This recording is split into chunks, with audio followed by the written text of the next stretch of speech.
making a video again. Sorry. Yeah, lots of crap going on. I mean, lots of conversations that are just so bad. And yeah, I'm going to continue with this let's write it down kind of thing so people can't mess it up. And so we can know what we're arguing about in terms of simple concepts.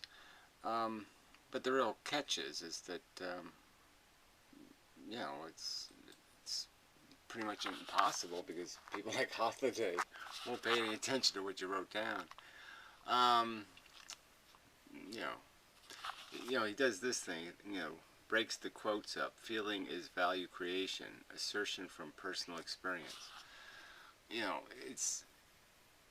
it should be stated that the personal experience is the recognition of the difference in the value states. That's the personal experience. You can't know the value if you don't know. It's the gap that creates the value, just as distance creates time.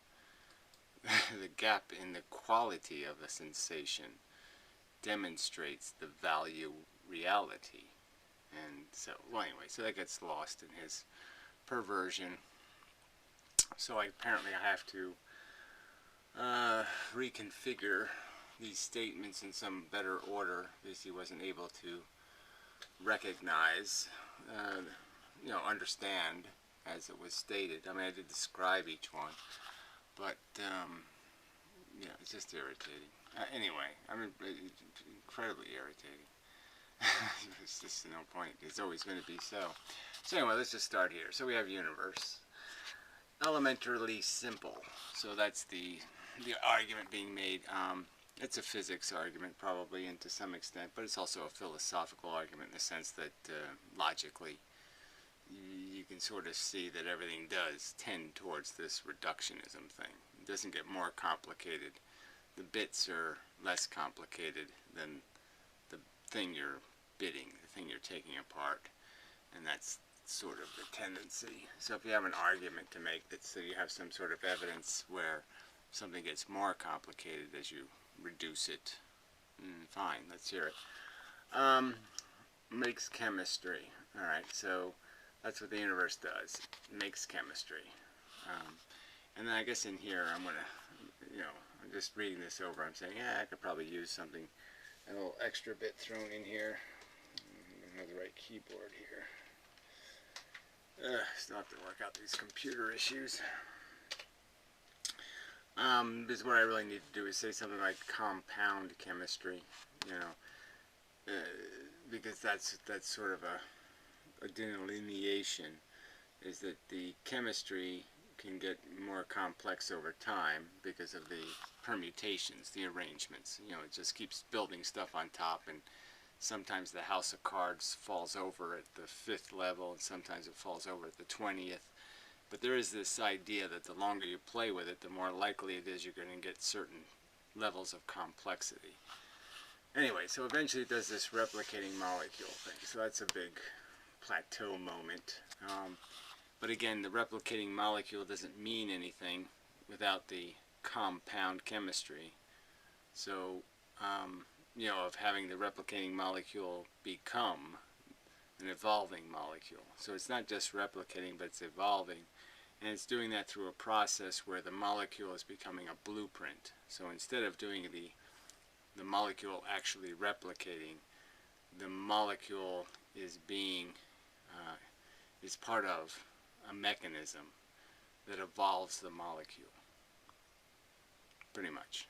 And so that's, you know, it's very different. I mean, the point is that the chemistry is more than just the molecule. It is the idea of creating the membrane, the filtering that allows the molecule, the DNA molecule, to be split apart, to be augmented. All right, and so what does it do is it does this. So in here probably I need the word replicating molecule, compound, blah, blah, blah. Something dealing with the word evolution probably needs to be in here. And what does evolution do? It makes tools to service copying. So if something successfully copies, it will survive. And it needs tools to do that with. You know, organs, mouth, anus, that kind of thing, digestive system, all those little bits, these little tools to acquire this energy necessary to make this copy, to do this, make more DNA, make more DNA. And obviously, for us, the DNA is a tiny percentage of our body mass. You know, a woman's eggs, a man's sperm, small portion of what we are, the tools protecting it and allowing it to, giving it power to get, to do the replicating, to win the competition. Those tools are much more in substance than the substance, actually. But we're back to the complexity thing again. That's just a permutation argument. Yes, it would be just simple just to keep it simple, stupid, you know, and just have a single cell that replicates. They still exist, and we're just the modifications that can possibly exist, can possibly be constructed, and can possibly be sustained. But there's no necessity to do this, make more tools. It's just inevitable that over time more tools will get made. So anyway, now the big tool is this consciousness thing, sensation and consciousness. So we can play with these words. I would argue that feelings is consciousness. Nothing that's conscious isn't feeling. And yeah, so that's the definition of it. A feeling thing is a conscious thing. Sensation, manifest, is consciousness. So the two words are interchangeable in that sense. If you don't think so, then I don't know what to do with that. Exactly. Do you have to be a thinking thing to be conscious? I mean, I don't know. I would argue not. You just need to have the feeling, the direction, the desire, the manifestation of motivation. Because you're automatically going to have the sense to migrate away from pain and migrate towards not pain. But it is sense. It's not something automatic, it's something understood. And it's understood overtly. That's, you know, Hotliday has a problem with the word intrinsic now. He doesn't seem to understand, even though I made it clear what it means. You know. But yeah, so that's the nature of this mechanism, is to create motivation. And that's only needed in a context where you're going to act on motivation. You have to have an action mechanism, or motivation doesn't mean anything. Say, a motivated plant would be useless because it has no action beyond reflexive parts. There's no way it can, there's no instrumentality to organize a behavior. So the motivation would be of no value. So anyway, we do this, so the motivation, so there's desire, which establishes goals. Comfort and satisfaction are essentially the object, because uncomfort or discomfort would be the negative state. Unsatisfaction or dissatisfaction would be the negative state. And those conditions would be created by a condition where you're harassed by some condition that makes you unsatisfied, pain, or some other obnoxious sensation. And that this really facilitated through this process is this process of learning through reward and punishment. So the fact that these things have qualitative distinction, that these sensations come in a qualitative state, manifestation, an essence. They have a qualitative essence. That's like intrinsic essence. It's in their very It's in the very nature of the sensation. And it creates a mechanism of reward and punishment for learning. Good logic rewarded, bad logic punished, kind of thing. And that just creates the foundation for this, what really is happening. This little simple phrase is really all that's taking place. The brain schemes a strategy. It models and creates a plan to solve the problem of feelings. And the feelings are a reflection of what the biology establishes as a viable or useful accomplishment, which is the service of the mission of replication. So things conducive to this mission, survival first, are likely going to, things that would be against our survival are likely going to create problem feelings, negative sensations. And that's the way the biology is attempting to take what is a benign world, a universe, one that doesn't have anything, one that can't make survival meaningful in reality, and is making it meaningful in a brain. And it's making it meaningful by associating the necessities of survival and replication with sensations that are conducive to motivating in that direction. So the things anti to the mission are now made to be a problem by creating these problem feelings. So the negative feelings are created. The value is created in the brain through creation of the sensations. The objective of the molecule, so to speak, if it could be called an objective, is just to satisfy the necessity of creating the behavior. But the behavior is being created by creating a mechanism of motivation, of create the problem, make it a problem somehow, make it necessary, make it important, make it vital. These are words associated with something that would have value. Is something important, something vital, something urgent. They're value words. And these are how value is constructed. And our brain does create urgent, vital, substantive, important feelings. That's how it creates value. So in attempting to synthesize a valuable goal, a representation of a valuable goal that has no value intrinsically, the goal of survival has no value intrinsically, fundamentally, as it just sits out there in space.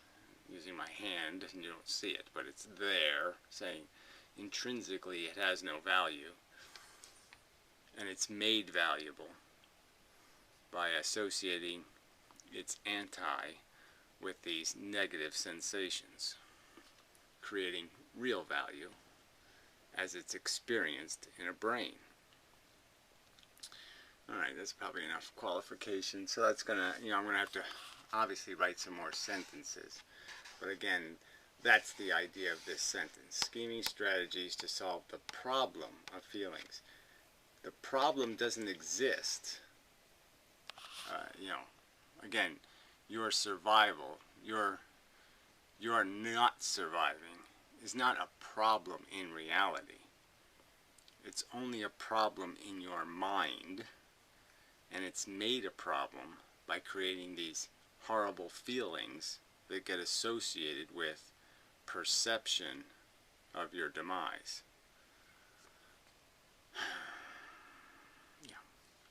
And all the feelings we end up feeling have that same character. So as we expand what we associate these negative feelings with, And as our biology constantly harasses us with these feelings, these motivations, based on these goals of the DNA, which aren't direct.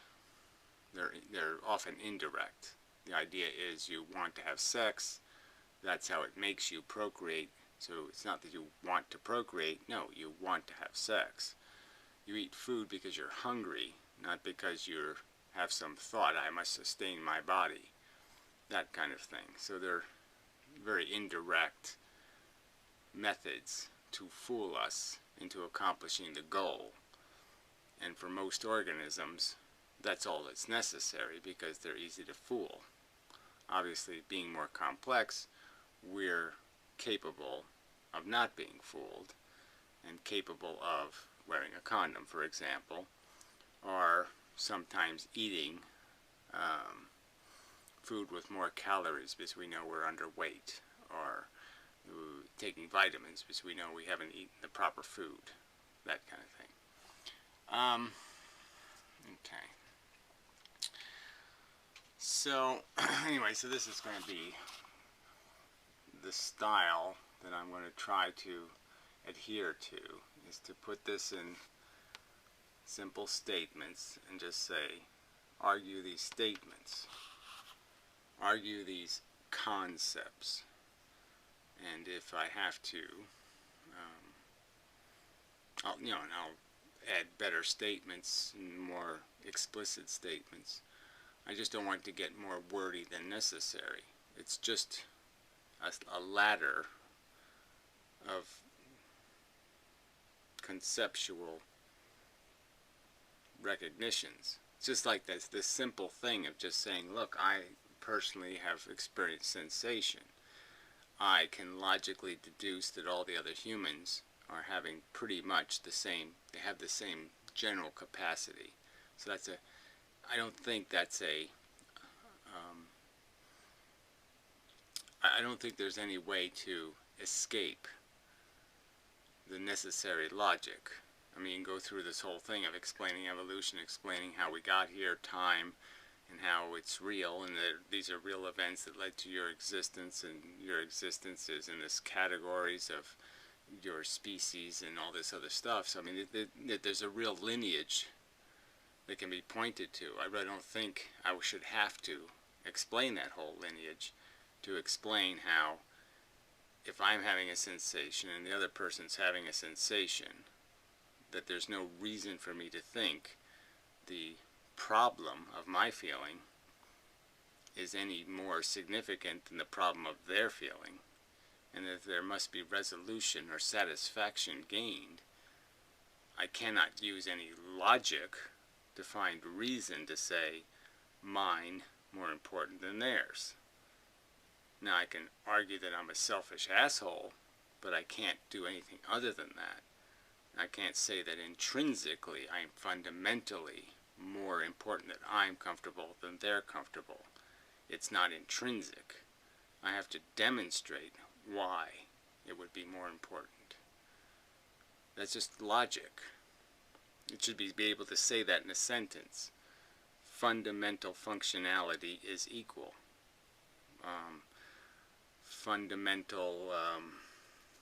The necessity of problem resolution is equal.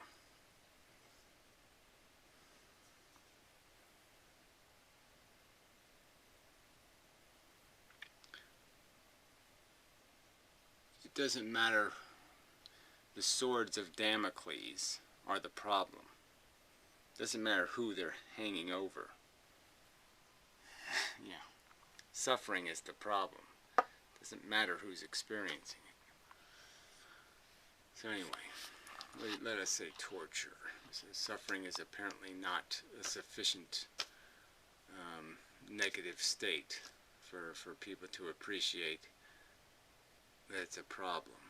So apparently we have to use more extreme language like torture for them to perhaps recognize that if they were being tortured, they would realize urgency and importance.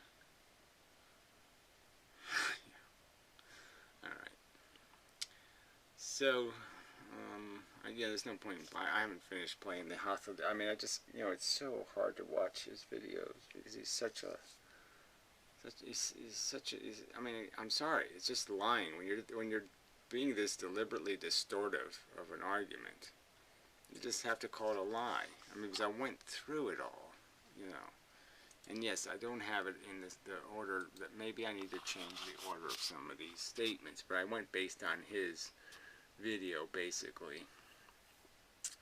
But, look, I have sampled consciousness. This is, instead of saying personal experience, add the words through sampling consciousness. I've sampled it. I've gained knowledge through the experience. I'm sure that's here somewhere, right? I mean, he's heard me say those words. Through experience, you gain knowledge of it. This is something I know. There is a difference between understanding value and feeling value. So again, understanding conceptually that I have feeling states is different than having the state. Understanding that torture exists is different than being tortured. But the understanding is a reflection of the fact that it's a bad thing, and I understand the badness. I don't need to be experiencing it to understand it. You need to experience it to know what it is, but you don't need to continue to experience it to know what it is. You can retain the knowledge through experience.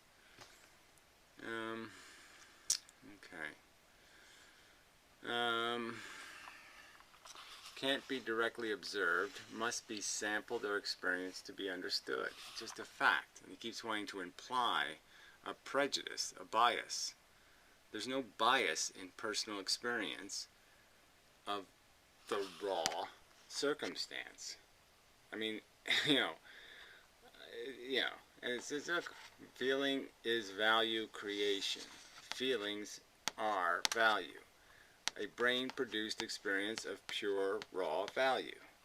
Feelings are sensual evaluations. They are evaluations that have created by sensation. And the sensations are positive, relatively speaking, and negative, absolute. I even made the absolute argument later, the badness is bad. Find no way to unbad the intrinsic badness of bad sensations. There's no logic you can apply to contrive any possible way that torture could be just not really great good. That's really fun. Okay, it's just not really good fun. That is ludicrous from personal experience. I don't think there's any possible way you could ever construct any kind of bullshit to convince me that negative sensations are really just weak positive sensations. The truth is the other way around. Positive sensations are just weak negative sensations. Anyway, till next time.